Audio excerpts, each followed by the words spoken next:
Today I want to share with you the end of Psalm 27, which began, as we shared yesterday, with this strong affirmation of trust in God, in the Lord as our light and salvation and stronghold.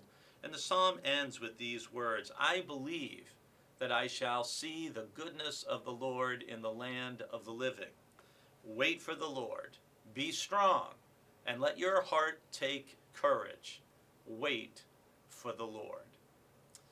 What David is doing, it seems to me, at the end of this psalm is first stated, it's making a faith statement. I believe that I'll see the goodness of the Lord in the land of the living, that I will see the goodness of God in my life, in our community, in our nation, in the world, that we believe that God has not abandoned this planet and all the people and creatures who live in it, but we believe we shall see the goodness of God in our lives and in our midst.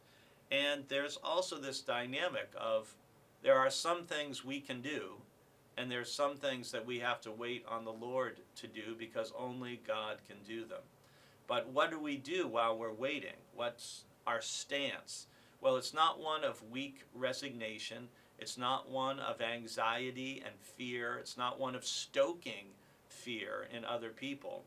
Rather, it is to be strong and to let our heart take courage. As Christians, we should be able to have, most of the time, a sense of courage and conviction and calmness and compassion and strength that is not easily swayed by the things of this life and this world.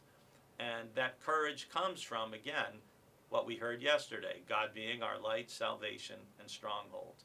And so I encourage you, as you're about to go about this day and with anything that you're facing in your life, whether it's something physically, relationally, emotionally, spiritually, financially, whether your concern is very personal or it's national or global in scope, I pray that God will grant you courage today, that God will give you the faith to know when and how to act and when and how to speak, and when there are those moments when we just need to wait on the Lord to act and to intervene.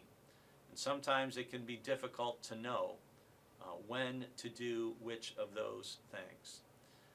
And if you're in the midst of something that's been going on for a long time and you may feel like you've been waiting and waiting and you're just still not seeing God act in a positive way in your life, I pray that God would continue to strengthen and bless your faith, and that God would continue to give you courage today and tomorrow and in the days to come.